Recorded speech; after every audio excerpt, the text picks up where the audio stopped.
Cortez de Leon wasn't supposed to be doing service calls. But that day, with one of his techs out sick and a full load of clients to manage, he decided to roll up his sleeves and take one himself. When he knocked on Imani's door around 3:30 p.m., she expected a grizzled repairman. What she got instead was 6'3" of calm charisma, a thick, well-groomed beard, and eyes that studied her like she was art. "Afternoon," he said, flashing a smile. "Here to fix the AC, and maybe your day if I'm lucky." Imani smiled, eyebrow arched. "It's already getting warmer." Their banter was effortless. She offered him sweet tea while he worked. He complimented her interior design style. By the time he left, he'd slipped her his number, just in case anything needed follow-up. Imani and Cortez became inseparable. They shared slow Sunday mornings on his patio with Chloe and King, his German shepherds, nestled at their feet. Road trips became their thing, coastal escapes, antique market strolls, spontaneous detours. He made her feel safe. She made him feel alive. One Friday night, after a long week for them both, they curled up on his leather couch with glasses of Merlot and an old Kenny G vinyl spinning low in the background. The fire crackled, her bare feet tucked under his leg. They didn't talk much that night, just existed in that golden, easy silence. Until Imani asked softly, "How did a man like you stay single this long?" Cortez didn't answer right away. He traced his thumb over her knuckles and stared at the flames. "I guess I was waiting for someone worth slowing down for." The words hit her in a place she didn't know was still tender. "You ever think about family, marriage?" she asked. He looked over. "Sometimes, but I never saw myself in the picture. Always thought I was meant to build something. Not necessarily share it." She tilted her head. "That's sad." He smiled faintly. "Then maybe I've been wrong." They talked about the future after that. Imani dreamed aloud about her own boutique design studio, one with exposed brick, curated furniture finds, and a small team she could mentor. "I could help get it started," Cortez offered. "I believe in you." She smiled but shook her head.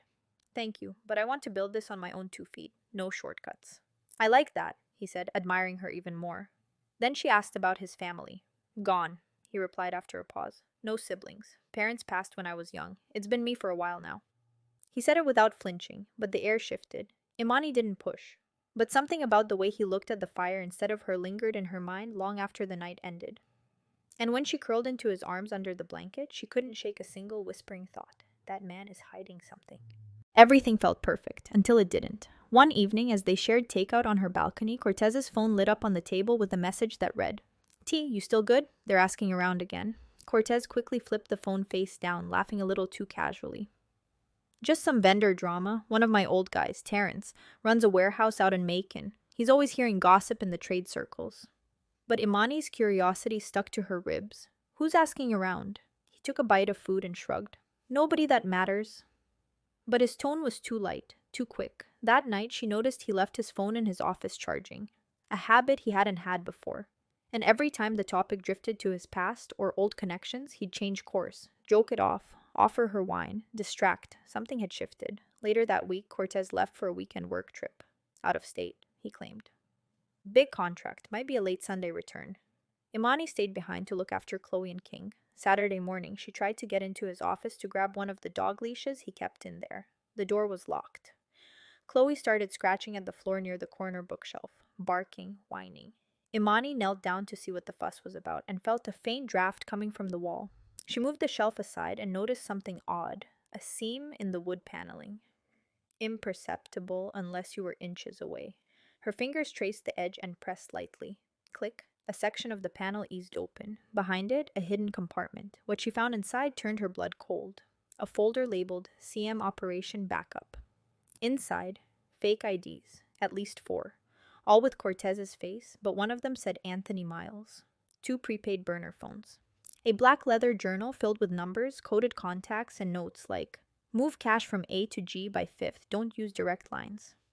An envelope addressed to A. Miles, 4 manila envelopes full of cash. And inside it, a short, chilling note.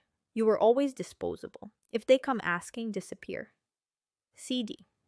When Cortez, no, Anthony, came home Sunday night, Imani was already gone. He called, texted, drove to her apartment. She didn't answer until the 3rd day, when she agreed to meet him at the overlook where they once watched the sunrise after a night drive. He approached cautiously. "You found it, didn't you?" Imani's eyes didn't blink. "Your name's not Cortez, and someone's looking for you. Who are you really?" He sat on the cold bench across from her. Silence pulsed between them. "My name is Anthony Miles," he finally said. I met Cortez de Leon in prison. He ran everything inside money, movement, influence. But he wasn't flashy, smart, dangerous. He was your mentor? He was my escape route, Anthony said. When I got out, I had nothing, no one. I was ready to go straight, but the world doesn't let ex cons start over easily. He stared out at the trees. Cortez offered me a deal. He said, "You be the face, I'll handle the back end." He wanted to stay in the shadows, keep running what he always ran money laundering, bid rigging, off the books trades. He used the HVAC business to clean his operations. Imani's stomach twisted. And you just agreed?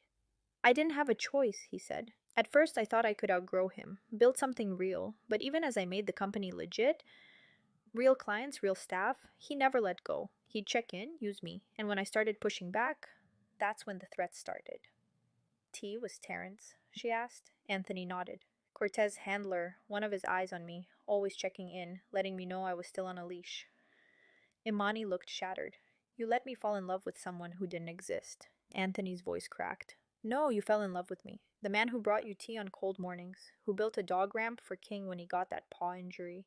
The man who wanted so badly to be real. For you. She stood up, her jaw tight. Then why lie? Because if I told you, you'd leave, and I couldn't bear that. I left anyway, she said quietly, because you never gave me a real choice. Anthony didn't follow her as she walked away. He just whispered, I'm sorry. 6 months passed. Imani threw herself into work, into redesigning a historic brownstone in Midtown and launching her boutique studio from the ground up. No outside help, just complete grit and talent. But even with her schedule packed and clients singing her praises, the emptiness lingered.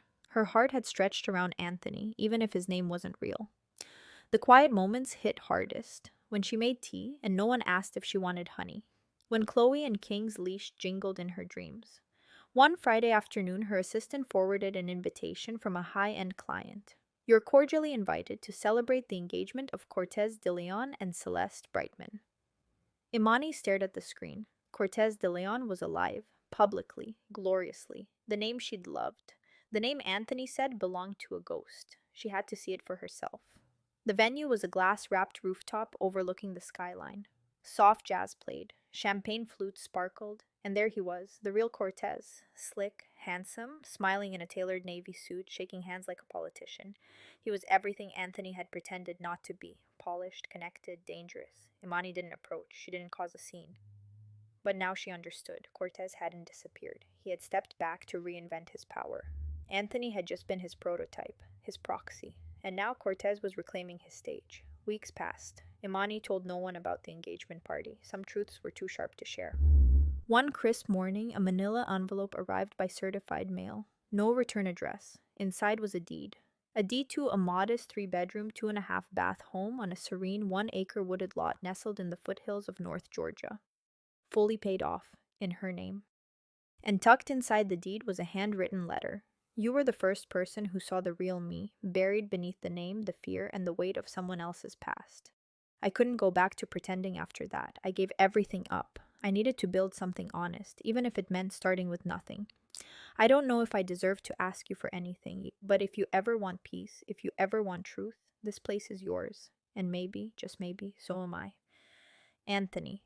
Tears blurred her vision. She traced his name on the page, his real name, finally. She didn't rush the decision. She let weeks pass. Seasons start to change. But when the weight in her chest didn't leave, she packed a weekend bag and headed to the address. The drive curved through hills and pine-lined back roads. The house was tucked between trees, humble but inviting.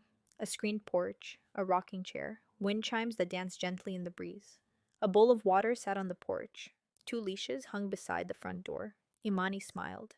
She knocked once, no answer, but when she turned the doorknob, it was already unlocked. Inside, the space was cozy, warm, sunflowers in a mason jar, cedar wood in the air, and a fire just starting to crackle. She stepped onto the back porch and found him there, Anthony, still handsome, slightly older, softer, clearer. His eyes met hers, unsure. You came, he said. I almost didn't, she whispered. I would have understood. She studied him. You really gave it all up? She asked. He nodded.